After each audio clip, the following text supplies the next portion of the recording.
எசேக்கியேல் 37ஆம் அதிகாரம் அதனுடைய 14வது வசனம். எசேக்கியேல் 37ஆம் அதிகாரம் அதனுடைய 14வது வசனம் வாசிக்கலாமே. என் ஆவியை உங்களுக்குள் வைப்பேன், நீங்கள் உயிரடைவீர்கள். நான் உங்களை உங்கள் தேசத்தில் வைப்பேன். அப்பொழுது நான் கர்த்தர் என்றும் அறிந்து கொள்வீர்கள். இதை சொன்னேன், இதை செய்வேன் என்று கர்த்தர் உரைக்கிறார் என்று சொல் என்றான். நீங்கள் உயிரடைவீர்கள். ஹல்லேலூயா. தலைப்புல கர்த்தர் இந்த நாள்ல பேசப்படுகிறார். ஹல்லேலூயா. என் ஆவியை உங்களுக்குள் வைப்பேன், நீங்கள் உயிரடைவீர்கள். ஏன் ஆண்டவர் உயிரடைன்னு சொல்றாரு? நீங்கள் உயிரடைவீர்கள் ஏன் சொல்றாரு? அந்த ஜீவன் இல்ல, உயிர் இல்ல, ஆவி அங்க இல்ல. அப்படி என்ன அர்த்தம்? நாம இருக்கிற அர்த்தம். ஆமென். ஹல்லேலூயா. அங்க என்னவாக இருக்கிற அர்த்தம். 37ஆம் அதிகாரம் அதனுடைய 4 வசனம். 37ஆம் அதிகாரம் அதனுடைய 4-5.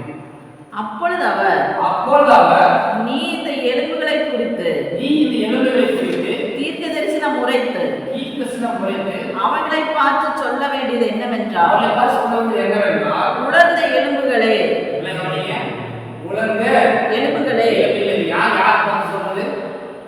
எசேக்கியேல்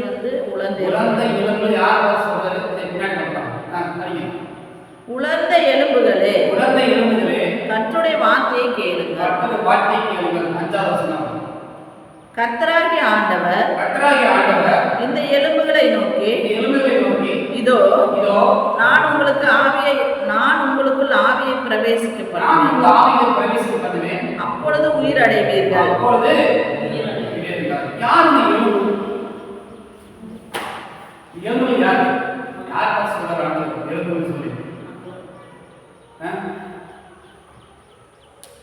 எலும்பு யாரு?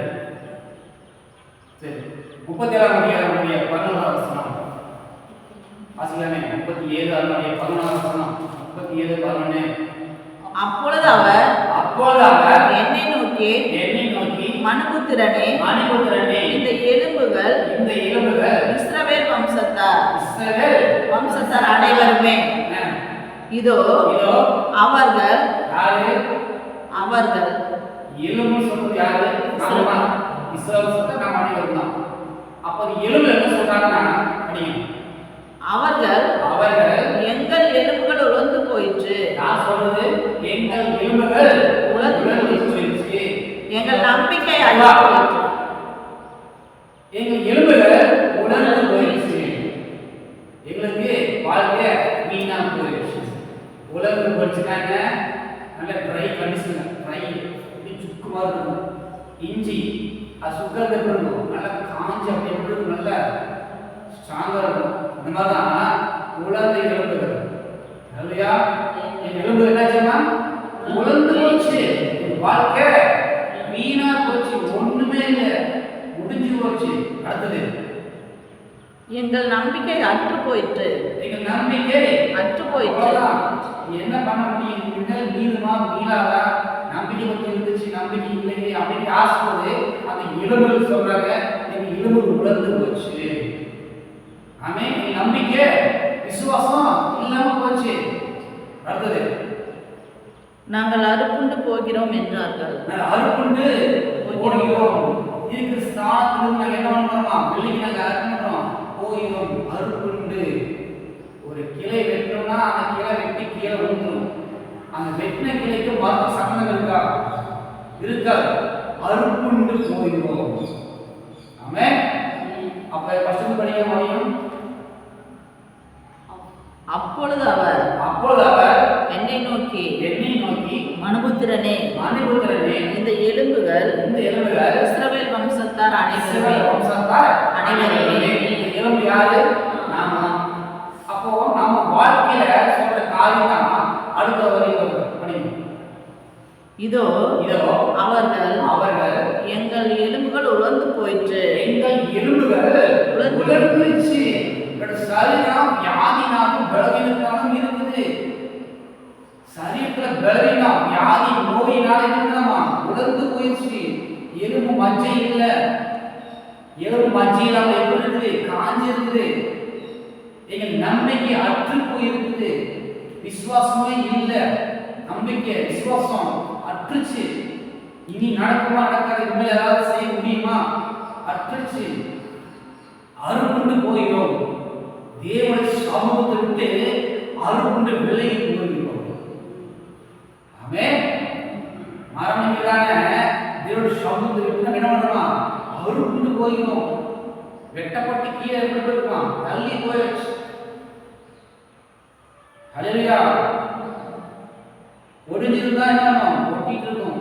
இது அருகுண்டுனா அந்த இடத்தை விட்டு அருகு கீழே விழுகிறது. ஹல்லேலூயா. அப்போ நம்ம சொல்லிக்கிறோம், ஒவ்வொரு நாளும் என்ன பண்றோம், எங்கள் உலகங்கள், எங்கள் நிறுவுகள் உலர்ந்துருச்சு, எங்கள் சூழ்நிலை எல்லாம் உலர்ந்து போயிடுச்சு. ஹல்லேலூயா.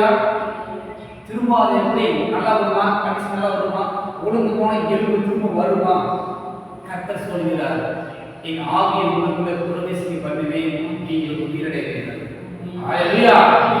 உங்கள் வாழ்க்கை, உலர்ந்து போகிற வாழ்க்கை திரும்பவும் உயிரடையும். ஹல்லேலூயா. உலர்ந்து போன உங்கள் வேலை சார்ந்த எல்லாம் திரும்ப உயிரடையும். ஹல்லேலூயா. உலர்ந்து போனதான உங்கள் எல்லா படிப்பு காரியங்கள் எல்லாம் கர்த்தர் திரும்ப என்ன செய்யலாம், உயிர் செய்ய போகிறார். ஆமென். ஹல்லேலூயா. 37ஆம் அதிகாரம் 7ஆம் வசனம். 37 எனக்கு கட்டளையிட்டபடியே நான் தீர்க்க தரிசனம் உரைத்தேன். நான்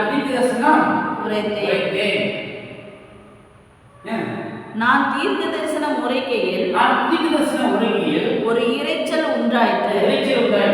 இதோ அசைவுண்டாகி ஒவ்வொரு எலும்பும் தன் தன் எலும்போடு சேர்த்து கொண்டது. ஹல்லேலூயா. கர்த்தர் உங்களுக்குள்ள ஆவியை பிரவேசிக்க பண்ணும்போது நீங்கள் உயிரடைவீர்கள். அப்படி உயிரடையும் போது உங்களை விட்டு உலர்ந்து போன காரியங்கள் எல்லாம் திரும்ப உங்களிடத்துல சேர்ந்து. ஆமென். ஆமென். இதெல்லாம் விட்டு பிரிஞ்சு போச்சோ அதெல்லாம் மூலமா சேர்ந்து கர்த்தர் சொல்லுகிறார், தன் தன் எலும்போட சேர்ந்து கொண்டது.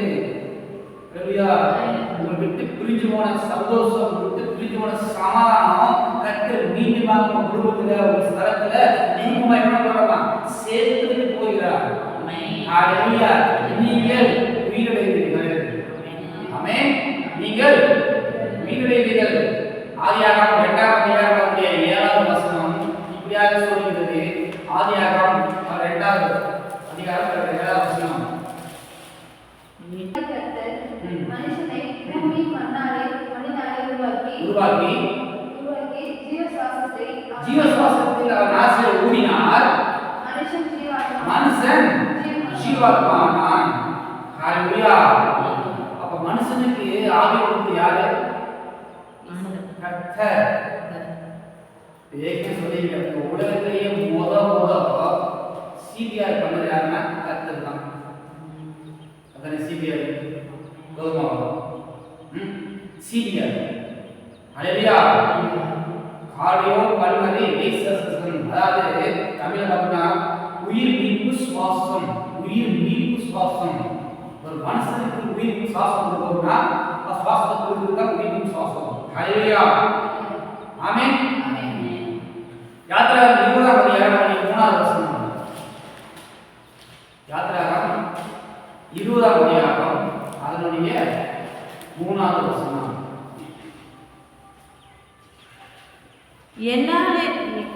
என்னையன்றி உனக்கு வேற தேவர்கள் உண்டாக வேண்டாம்.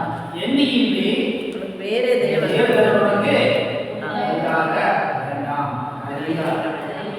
என்னையின்றி உனக்கு வேறு முகங்கள் இருக்க வேண்டாம். ஆமென். எபிரேயர் பைபிள்ல என்னையின்றி உனக்கு வேற முகங்கள் தான் முகம் இல்ல முகங்கள். அப்ப எத்தனை முகம் இருக்கும்? ஆமென். என்னையின்றி உனக்கு வேற முகங்கள் இருக்க வேண்டாம். ஏன் வேற முகம் இருக்க வேண்டாம்னா அவங்கள உனக்கு ஜீவன் ஆவி கொடுக்க முடியாது. ஆமென். கர்த்தராகிய இயேசு கிறிஸ்துவினால் மட்டும்தான் கொடுக்க முடியும். ஆனா என்னையின்றி உனக்கு வேற முகங்கள் இருக்க வேண்டாம். நீ என்னை விட்டு பாரு. ஹல்லேலூயா. யோபு 12:10 வசனம் வித்தியாசம் இருக்கிறது. யோபு 12:10 வசனம், சகல பிராணிகளின் ஜீவனும் மாம்சமான சகல மனுஷன் ஆவி அவருடைய கையிலே இருக்கிறது. ஆமென். படிங்க. சகல படிங்க. சகல பிராணிகளின் ஜீவனும் சகல பிராணிகளின் ஜீவனும் மாம்சமான சகல மனுஷரின் மாம்சமான சகல மனுஷரின் ஆவியும் அவர் கையில் இருக்கிறது. அவர் கையில இருக்கிறது. அப்ப மனுஷனோட ஆவி யார் கையில இருக்குது? கர்த்தர் கையில் இருக்குது. ஹalleluya. அவரோட முகத்தை நோக்கி பார்த்ததுக்கு தான் அவர் ஆவியை ஊற்றுவார். ஆமென். ஹalleluya. ஆனால சொல்றார் கர்த்தர், என்னை இன்றி உனக்கு வேற முகங்கள் இருக்க வேண்டாம், என்னை இன்றி உனக்கு வேற தேவர்கள் இருக்க வேண்டாம். ஏன்னா அவங்களுக்கு ஆவியை கொடுக்க முடியாது. நமக்கு ஜீவனை சுவாசத்தை ஆவி கொடுக்கிறது யாரு? கர்த்தர் இயேசு கிறிஸ்து. அவரோட கருத்துல தான் ஆவி இருக்கிறது. ஹalleluya. ஆமென். என்னாகும் 6:25 வசனம். என்னாகும் 6:25 வசனம். படிக்காம கர்த்தர் தம்முடைய முகத்தை உன்மேல் பிரகாசிக்க பண்ணி உன்மேல்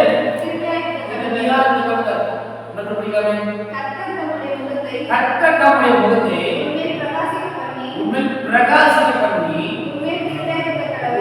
கிருபையா இருக்கிறவர்.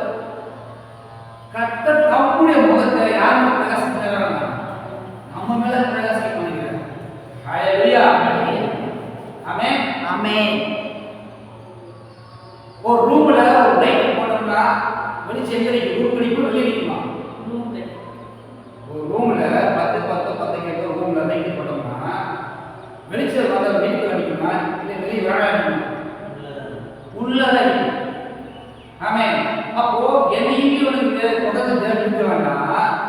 நான் தம்முடைய முகத்தை யார் பிரகாசம் பண்ணிக்கிறாரு.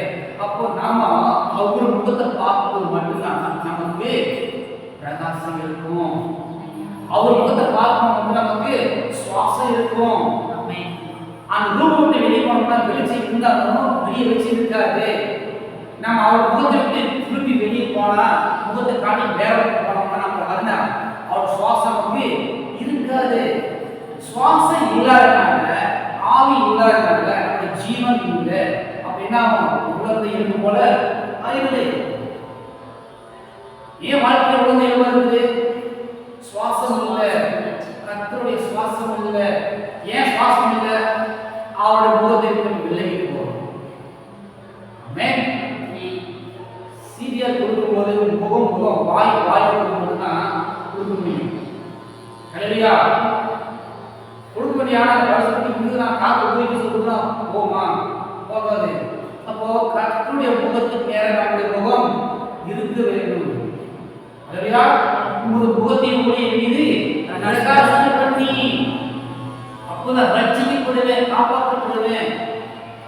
அப்படி காப்பாற்றப்படும்போது நம்ம சேர்ப்பே இருக்கிறதுனால கர்த்தரை துதிப்பேன். ஹalleluya. தம்முடைய முகத்தை நம்ம மேல பிரகாசம் பண்ணவரா இருக்கிறார். ஆமென். அப்ப என்ன பண்ணணும்? நம்முடைய முகத்தை அவர் முகத்துக்கு மேலாக காட்ட வேண்டும். கர்த்தருடைய சமூகத்துல கர்த்தருடைய முகத்தை ஹalleluya. நம்ம யார் முகத்தை தேடி கொண்டிருக்கிறோம்? தேவனுடைய சமூகத்தை தேவனுடைய முகத்தை தேடுறோமா? இல்ல என்னைக்கு உனக்கு வேற முகம் இருக்கு வேண்டாம் சொல்ற நிறைய முகங்கள் இருக்கிறதா? ஹalleluya. மற்றவர்களுக்கு எத்தனை முகம் இருக்கலாம்? ஆனா கர்த்தராகிய இயேசு கிறிஸ்து நமக்கு கொடுக்கிற ஒரே முகம் அவர் மட்டும்தான். ஆமென். அவர் ஒரே முகம் இயேசு கிறிஸ்து மட்டும் நமக்கு. ஹalleluya.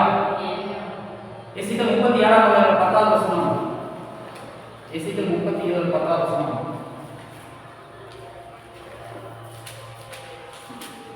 எசேக்கியேல் 37:10.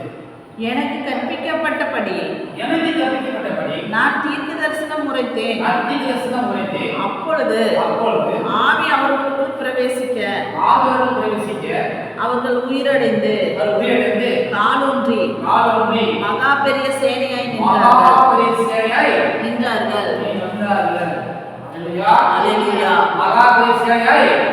நின்றார்கள்.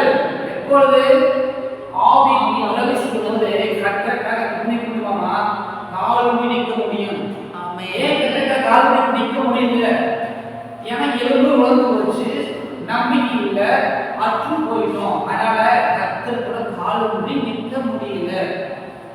ஒரு சின்ன பிரச்சனை வரும்போது கர்த்தரை விட்டு விலகி போகிறோம். குடும்பத்தில் ஏதாவது சலசலப்பு வரும்போது கர்த்தரை விட்டு நம்ம விலகி போகிறோம். ஹல்லேலூயா, ஆமென். தேவ சமூகத்தை விட்டு நம்ம விலகி போகிறோம். கால் ஊன்றி நிற்க முடியல. கர்த்தர் சொல்கிறார், கிருபையா யார் இருக்கிறபடினால சொல்கிறார், கால் ஊன்றி நிற்கணும்னா ஆவியை உங்களுக்குள்ள பிரவேசிக்க பண்ணுவேன். ஹல்லேலூயா, ஆமென். சங்கீதம் 34ஆம் அதிகாரம் 5வது வசனம். சங்கீதம் 34ஆம் அதிகாரம் 5வது வசனம். அவரை நோக்கி பார்த்து பிரகாசமடைந்தார்கள், அவர்கள் முகங்கள் வெட்கப்பட்டே போவதில்லை. படிக்காமே சங்கீதம் 34 அவர்கள் நோக்கி பார்த்து பிரகாசமடைந்தார்கள், அவர்கள் முகங்கள் வெட்கப்படவில்லை. கர்த்தரோட முகத்தை நோக்கி பார்க்கிறவங்க வெட்கப்பட மாட்டாங்க. ஆமென், ஹல்லேலூயா.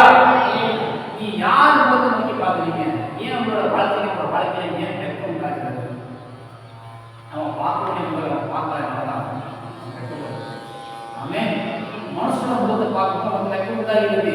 கர்த்தர் தெளிவாக சொல்கிறார், அவரை நோக்கி பார்க்கும் முகங்கள் பிரகாசம் அடைந்தார்கள், அவர் முகங்கள் வெட்கப்படவில்லை. யாருடைய முகம் வெட்கப்பட்டு போவதில்லை? ஆமென். நாம் யாரை பார்க்கிறோம்? தேவன் முகத்தை பார்க்கிறோமா? எத்தனை முகம் இருக்கிறது? ஒன்றா ரெண்டா? நம்ம ஒரே முகம் கரெக்டா இயேசு கிறிஸ்து தான். நம்ம அவர் முகத்தை பார்க்கிறோமா இல்ல உலகத்துல அற்புத முகத்தை பார்க்கிறோமா? ஆமென், ஹல்லேலூயா. உலர்ந்த எலும்பு, உன்னோட வாழ்க்கை உலர்ந்த எலும்பு.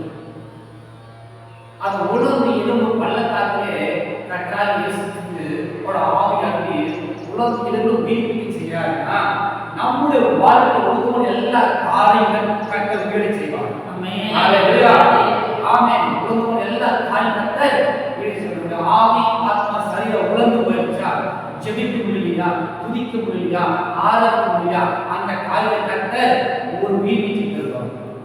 ஆமென், ஹல்லேலூயா. அந்த வாழ்க்கை உலர்ந்து போயிடுச்சு, முன்னேற முடியல, ரொம்ப காலம் இப்படிதான் இருக்கிறோம், நம்பிக்கை இல்லை, விசுவாசம் இல்லை நம்ம நினைக்கிறோம்னா கர்த்தர் அந்த காரியத்தை என்ன பண்ணலாம்?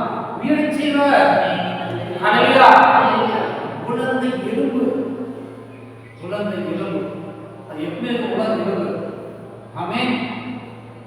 அந்த எலும்புல மச்சை இல்லாம, ரத்த மச்சை இல்லாம அப்படி கருவோட அப்படி காஞ்சிருக்கும் அந்த எலும்பு. அப்பதான் ஒரு வாழ்க்கை காஞ்சிருக்கும், ஒரு செழிப்பே இல்லை. இன்னொரு காலத்துல செழிப்பா இருந்தோம், எல்லாருக்கும் எல்லா வசதி எல்லாரும் இருந்தோம். ஆனா கர்த்தரோட முகத்தை விட்டு விலகி போனதுனால நம்ம என்ன பண்றோம்? உலர்ந்து போயிட்டோம். நம்மளோட எலும்பு உலர்ந்துருச்சு. எலும்பு உலர்ந்ததுனால நம்ம சரீரம் என்னாச்சு? வியாதி வருகிறது, வேதனை வருகிறது.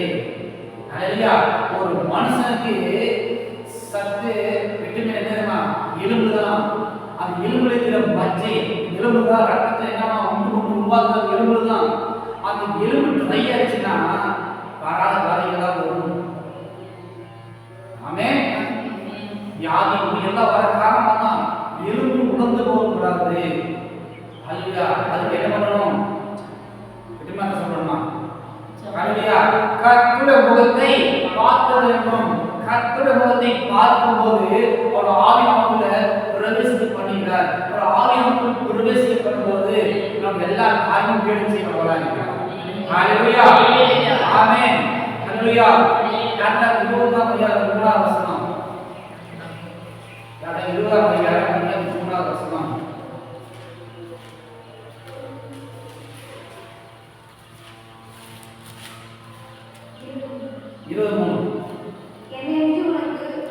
என்னை உனக்கு வேதனை உண்டாக வேண்டாம். ஹல்லேலூயா. கர்த்தர் சொல்கிறார், அவரை இன்றி என்னை இன்றி வேறு முகங்கள் இருக்க வேண்டாம். ஆமென். ஹalleluya. உங்க வாழ்க்கையில சிந்திச்சு ஏன் நமக்கு வெட்கம், ஏன் நமக்கு கொடுத்ததான ஒரு வாழ்க்கை, ஏன் நம்ம வாழ்க்கையில ஒரு விரக்தி, எல்லா ஜனங்களும் முன்பாக ஏன் வெட்கப்பட்டு போறோம்னா கர்த்தர் முகத்தை நம்ம என்ன பண்றதில்லை, பார்க்கறதில்லை. ஹalleluya. அதிகாரியை தேடுகிறவன் கண்டடைவான். அப்புறம் கர்த்தரை வணங்குறதில்லை, தேடுறதில்லை. அப்படி எப்படி நம்ம கண்டடை செய்வார்? ஹalleluya. ஆமென். அவர் முகத்தை நோக்கி பார்க்கிறவர்கள் பிரகாசம் அடைந்தார்கள், அவர் வெட்கப்பட்டு போவதில்லை. மோசே யோர்தான் மலையில் கர்த்தருடைய சமூகத்தில் முகத்தை பார்க்கும்போது கர்த்தருடைய பிரகாசம் மோசே முகத்தில் வருது. அவங்க முகம் எரிச்சாங்க, அவங்க எப்படி ரைட்டா நெருப்பு அக்கியில் இருக்கிற மாதிரி அவசரம் பிரகாசிச்சு அவன் முகத்தை யாரையும் பார்க்க முடியல. அவன் முக்காடு போட்டான். அந்த அளவுக்கு கர்த்தருடைய மகிமை அவனோட சரீர முகத்தில் இருக்குது. ஆமென் ஆமென். அவனோட மையம் முகத்தில் இருக்குதா? கர்த்தருடைய மகிமை நம்ம முகத்தில் இருக்குதா? இருக்குதா? இல்ல. ஏன்? மோசே முகமுகமாக கர்த்தரை தரிசித்தான். மோசே முகமுகமாக கர்த்தரை தரிசித்தான். உச்சரியில் இருக்கிற அக்கினியை நோக்கின பார்ப்பேன் என்று தீர்மானித்து அவன் கிட்ட போனான். கிட்ட போனதாலதான் கர்த்தர் அவனோட பேசுவான். ஆமென் ஹalleluya. அப்புறம் கிட்ட போகணும்ல, கிட்ட போனா பேசுவாங்க, கூட தான் பேசுவாங்க. நீங்க என்ன பேசினா கால் வருமா? மோசே என்ன ஆச்சரியமா இருக்கிறது, உச்சரி எரிகிறது, ஆனால் அந்த உச்சரி வேகாமல் இருக்கிறது, நான் போய் பார்ப்பேன் என்று சொல்லி கிட்ட போனான். ஹalleluya. நாம் கர்த்தரை என்ன பண்ணணுமா? கிட்ட போகணும். அவர் முகத்தை நோக்கி பார்க்க வேண்டும். அப்படி முகத்தை நோக்கி பார்க்கும்போது கர்த்தர் நம்மோட பேசுவார். கர்த்தர் சொல்லுகிறார், மோசே மோசே, நான் ஆபிரகாமின் தேவன், ஈசாக்கின் தேவன், யாக்கோபின் தேவனாக இருக்கிறேன், உங்களுடைய தேவன். பேர் சொல்லி கூப்பிடுறார். ஆமென் ஹalleluya. நாம் கர்த்தர் முகத்தை தேடும்போது கர்த்தர் நம்முடைய பேரை சொல்லி அழைப்பார். ஆமென். அவர் பேர் சொல்லி அழைக்கிற தேவன். ஹalleluya. அவர் விசாரிக்கிறவர். ஹalleluya. மாட்டுக்கு ஒரு பேர் கொடுத்தீங்கன்னா ஒரு அடை பேர் இருக்கும். அந்த பேசுல இப்ப ஒரு வரும் போது அடைஞ்சு சொல்லிட்டு கர்த்தர் நம்மளுக்கு என்ன விதமா ஒரு பேர் வச்சிருக்கிறார். ஹalleluya. தாயின் பேர் உருவாவதற்கு முன்னே நான் உன்னை பேச வைத்திருக்கிறேன். ஹalleluya. ஆள் என்னை அறிந்து கொள்ளும். தேவனுடைய சமூகத்தை முகத்தை பார்க்கும்போது அவர் முகத்துடைய மகிமை நம்ம முகத்தில் இருக்கும். ஹalleluya. ஆமென். நான் உங்களுக்கு ஆவியை பிரவேசிக்க பண்ணுவேன், நீங்கள் உயிரடைவீர்கள். நீங்கள் உயிரடைவீர்கள். எதெல்லாம் உயிராக இருக்கிறதோ எல்லா காரியம் நடக்கிற நாட்களிலே கர்த்தருடைய வல்லமை கர்த்தருடைய மகிமை இறங்கினபடினால அவர் உயிர் செய்ய வல்லவராக இருக்கிறார். ஹalleluya. ஹalleluya. ஆமென். எசேக்கியேல் 37 10 ஆமென். எசேக்கியேல் 37 10 வசனம். எனக்கு கற்பிக்கப்பட்டபடி நான் தீர்க்கதரிசனம் உரைத்தேன். அப்பொழுது ஆவி அவர்களுக்குள் பிரவேசிக்க அவர்கள் பிரவேசிக்க அப்படின்னா சொன்னா அவர் உயிரடைந்து காலூன்றி மகாபெரிய நின்றார்கள். ஹalleluya. கர்த்தருக்காக வைராக்கியம் நிற்க முடியலையா? காலூன்றி நிற்க முடியாதோ? என்னால் நிற்க முடியலையே, என்னால் குடும்பத்தை பேலன்ஸ் பண்ண முடியலையே, என்னால் வேலையை சமாளிக்க முடியலையே, இந்த பிரச்சனை சமாளிக்க முடியலையே, காலூன்றி நிற்க முடியலையே. கர்த்தர் சொல்றார், மகாபெரியாய் எழுதி நிற்பீர்கள், காலூன்றி நிற்பீர்கள். அதற்கு கர்த்தருடைய ஆவியானவர் உங்களுக்கு பிரவேசிக்கும் போது இப்படிப்பட்ட காரியெல்லாம் கர்த்தர் வாங்கி கொண்டாடுகிறார். ஹalleluya. அப்ப கர்த்தருடைய ஆவியானவர் என் மேல் இருக்கிறார். ஆமென். கர்த்தருடைய ஆவியானவர் என் மேல் இருக்கிறார். ஒவ்வொரு நாளும் நம்ம அறிக்கையிடணும், கர்த்தருடைய ஆவியானவர் என் மேல் இருக்கிறார். ஆமென். ஹalleluya. அசுத்த ஆவி உள்ளுக்கு தெரியாது, ஆனா போகும்போது தெரியும். ஹalleluya. ஆனா ஆவியானவர் உள்ள வரும்போது தெரியும், போகும்போது தெரியாது. ஹalleluya. ஆமென். அப்ப கர்த்தருடைய ஆவியானவர் என்ன பண்ணுவார்? நேசிக்கணும். ஆவியானவரை நேசிக்கணும். அல்லேலூயா. ஒவ்வொரு நாளும் பண்ணணுமா? ஆவியானவரை அழைக்க வேண்டும். கர்த்தர் ஆவியானவர் இருக்கிறாரா பண்ணணுமா? செக் பண்ணி பார்க்கணும். ஒவ்வொரு நாள் என்ன பண்ணுறோம்? மொபைல் ஃபோன் எடுத்து பேட்டரி தான் ஏன் பண்ணுறோம்? செக் பண்ணி 10 பாக்கெட் பார்த்து பண்ணணும். வீட்டினோட சார்ஜ் வைக்கணும். ஆனால் நமக்குள் நம்ம வீட்டுக்கு வாசம் பண்ணுகிற பசுத்த ஆவியானவர் நமக்கு இருக்கிறாரா செக் பண்ணி பார்க்கணுமா? செக் பண்ணி பார்க்கணுமா? செக் பண்ணி பார்க்கறது அது இருக்கிறாரா இல்லையா? செக் பண்ணி பார்க்கறது. அதெல்லாம் இயேசு கிறிஸ்து ஞானஸ்நானம் எடுக்கும்போது ஆவியானவர் புறாவை போல அவர் என்ன வந்து தங்கினார். நமக்குள்ள பசுத்த ஆவியானவரா தங்கி இருக்கணும். ஆவி தங்கியிருந்தா நம்ம ஜீவன். ஆவினா அது சடலாம். அல்லேலூயா. இந்த வாழ்க்கை நம்ம சடலமா தான் இருக்கிறோம். ஜீவன் இல்லை. கர்த்தருடைய ஆவியானவர் இல்லை, ஜீவன் இல்லை. அதனால கர்த்தர் சொல்றார், நீங்கள் உயிரடைவீர்கள். ஆமென். நீ உயிர் பெறுவீங்க. அல்லேலூயா. கர்த்தருடைய கிருபை நம்மால் உண்மை இருப்பதால் கர்த்தர் சொல்கிறார், நீங்க உயிரடைவீர்கள். நீ ஆவியானவருக்குள் பிரவேசிக்க பண்ணுவேன். நீ முகத்தை நோக்கி பாருங்க. அல்லேலூயா. நம்ம யாராவது முகத்தை நோக்கி பார்த்தோம், அது வேண்டாம். தேவன் முகத்தை மற்றவர்கள் பார்ப்போம். அவர் நமக்கு இடம் வரலாம். ஆவியை பிரவேசிக்க பண்ணுவார். அப்போது நீங்கள் அல்லேலூயா. இங்கே உங்களுக்கு வேறு தேவர்கள் இருக்க வேண்டாம். 10 கட்டளை எத்தனை கட்டளை இது? 10 கட்டளை. எத்தனாவது கட்டளை? 2வது கட்டளை. ஹalleluya. 2வது கட்டளை. என்னை இனி உனக்கு வேறு தேவன் வேண்டாம். நானே தேவனாகிய கர்த்தர். அவர்தான் கர்த்தர். அவர்தான் எல்லாம். அதாவது அவர் நாமம் யெகோவா ஈரே. எல்லாவற்றையும் பார்த்து கொள்வார். ஹalleluya. ஆபிரகாம் ஈசாக்கு பலியிட்டு கட்டளை கட்டி எல்லாம் போனான். ஆமென். அப்ப ஈசாக்கு தகப்பனே எல்லாம் இருக்கு, ஆடு இருக்கு, கர்த்தர் பார்த்துக்கிறார். ஹalleluya. நமக்கு என்ன எல்லாம் இருக்கு, நமக்கு என்ன இல்லை, நமக்கு வேண்டிய காரியம் இல்லை. குழம்புகிறோம், தேவை நினைக்க முடியும், குழம்புகிறோம். உண்மைதான், தேவை உண்மைதான். ஆனா நினைச்சிட்டு குழம்பாம யெகோவா ஈரே கர்த்தர் சமூகத்தை பார்த்து கொள்ளணும்னு சொன்னா அந்த முன்செடியில ஒரு ஆடு கிடா இருந்தது. ஆமென். அல்லேலூயா. கர்த்தர் நமக்கு யெகோவா ஈரா இருக்கிறார். தேவைகளை அவர் சந்திக்க வல்லவரா இருக்கிறார். ஹalleluya. நாம் பண்ண வேண்டியது என்ன? அவர் முகத்தை நோக்கி பார்க்கணும். ஆமென். அவர் முகத்தை நோக்கி பார்க்கும்போது தான் நமக்கு என்ன ஆவி பிரவேசிக்க பண்ணுவாரு. அவர்தான் ஆவி பிரவேசி பண்ணுவார். நம்ம முகத்தை நோக்கி பார்க்க ஆவி பிரவேசி பண்ண மாட்டார். ஹalleluya. அது தான் பாருங்க முகத்துல அழகா அவர் புண்ணி இருந்ததுன்னா அவர் புண்ணி நினைப்பாங்க பயமாங்க குழந்தை தூங்குமா. ஆனா பசிக்கிற குழந்தைங்க ஆகாரம் கொடுப்பார்கள். ஹalleluya. நமக்கு பசி இருக்கா? பசி இல்லை. தேவனை பார்க்கணும் பசி, ஒரு விருப்பம், ஒரு இது இல்லை.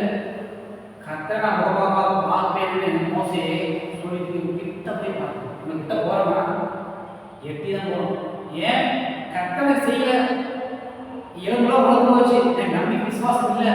நான் அட்டு போய் நீ தேவனை நான் கர்த்தரை கும்பிட்டு என்ன போகுது, கட்சிப்பா என்ன போகுது, இப்படிதான் பண்ணுறான். குழந்தை கர்த்தரை இன்னும் தூரமாக தான் போகிறோம். தவிர கர்த்தர் சமூகத்துக்கு சேராது இல்லை. ஹalleluya. ஆமென். குடும்பத்தோட கிடைக்கிட்டா அவங்க மனைவிக்கு ஓட்டு போயிடலாமா? ஒரு பிள்ளை பிரச்சனை பிள்ளை ஒதுக்கி போயிடலாமா? என்ன வச்சுருக்கோம், சேர்த்து போயிருக்கோம். ஆனால் கர்த்தர் சமூகம் விட்டு பாருங்க, கர்த்தர் சண்டை விட்டு போயிட்டு இருக்கு. ஆமென். ஹalleluya.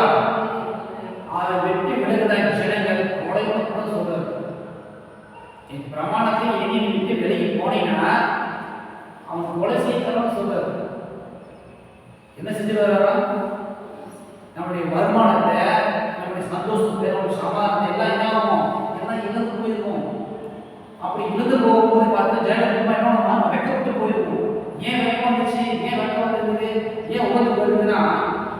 சமூகத்துக்கு விலகி போனதுனால நம்ம வெட்கப்படுகிறது, நம்முடைய காரியங்கள் எல்லாம் உளுந்து போகிறது. ஹல்லேலூயா. கர்த்தர் சொல்லுகிறார், நீங்கள் வீரடைவீர்கள். ஆமென்.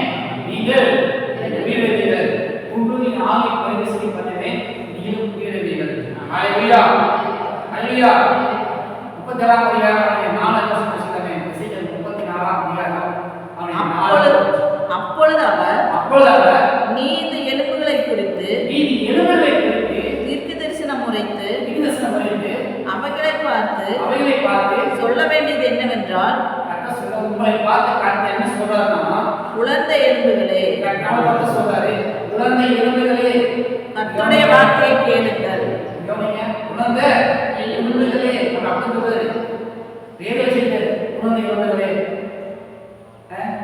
நல்ல பேர் வச்சுட்டு உனது இறந்ததே அப்படின்னு கூடாது.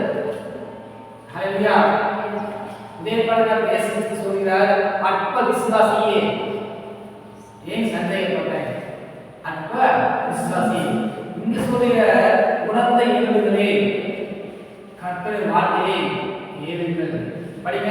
உணர்ந்த எலும்புகளே, கர்த்தருடைய வார்த்தையை கேளுங்கள். கர்த்தருடைய வார்த்தையை கேளுங்கள். இந்த நாளில் கர்த்தருடைய வார்த்தையை கேளுங்க. என்ன கர்த்தருடைய வார்த்தை என்று நோக்கிப்பார், என் முகத்தை நோக்கிப்பார். என் சமூகம் என் முகத்தை பாரு. கர்த்தருடைய வார்த்தை என்ன? நானே தேவனாகிய கர்த்தர், என்னை இன்றி உனக்கு தேர்வு நினைக்க வேண்டாம், என் நாமத்தை நீ வணங்காத. கர்த்தருடைய வார்த்தை, நானே உன் தேவனாகிய கர்த்தர், நான் தான் உன் தேவனாகிய கர்த்தர், நான் தான் உனக்கு எல்லாம். ஹல்லேலூயா. நம்ம அம்மா அப்பா விட்டு போட்டு பக்கத்துக்காக போய் அப்பா போக முடியுமா? அப்படி கொடுத்தாலும் அது உருவாகுமா? ஆகாது. அப்போ நம்ம தேவனாகிய கர்த்தர் யாரு? நம்ம தேவனாகிய கர்த்தர், நானே உன் தேவனாகிய கர்த்தர், என்னிலாம் உனக்கு தேவர்கள் இருக்க வேண்டாம். ஹல்லேலூயா. நீங்கள் உயிரிழவீர்கள். ஆமென். எப்போ எழுவீர்கள்? கர்த்தருடைய ஆவி பிரவேசிக்கும் போது நீங்கள் உயிரிழவீர்கள். அப்போ உயிரிழக்கும் போது உணர்ந்து போன வாழ்க்கையை எல்லாம் இழச் செய்யும். வெட்கமெல்லாம் மாறும். கர்த்தர் முகத்தை பிரகாசம் பண்ணுவார். அவருடைய கிருபை மேல இருக்கும். ஹல்லேலூயா. அவருடைய கிருபை நம்ம மேல இருக்கும். சிந்திச்சு பாருங்க. நம்ம கர்த்தரை நோக்கி பார்க்கிறோமா? நோக்கி பார்க்கிறோமா? யாரை பார்த்து பார்க்கிறோம்? யாரை பார்த்து பார்க்கிறோம்? ஃபைனான்ஸை பார்த்து பார்க்கிறோம், செல்லை பார்க்கிறோம், சீரி பார்க்கிறோம். இதெல்லாம் ஒவ்வொரு முகம். மனுஷனை பார்க்கிறோம், வேலையை பார்க்கிறோம், கம்பெனி பார்க்கிறோம். இதெல்லாம் ஒவ்வொரு முகம். உண்மைதான். ஆனால் அந்த முகத்தை விட நம்முடைய கட்டளை முகம் பார்க்கிறோமே. ஹல்லேலூயா. அவர் பார்க்கும்போது ஆவியான முகம் பிரவேசிக்க பண்ணுவார். நாம் என்ன பண்ணுமா? ஈடுச்சி பண்ணுவதாக இருக்கிறார். ஹல்லேலூயா. ஆமென். நம்ம எழுந்து நிற்போம் எல்லாரும்.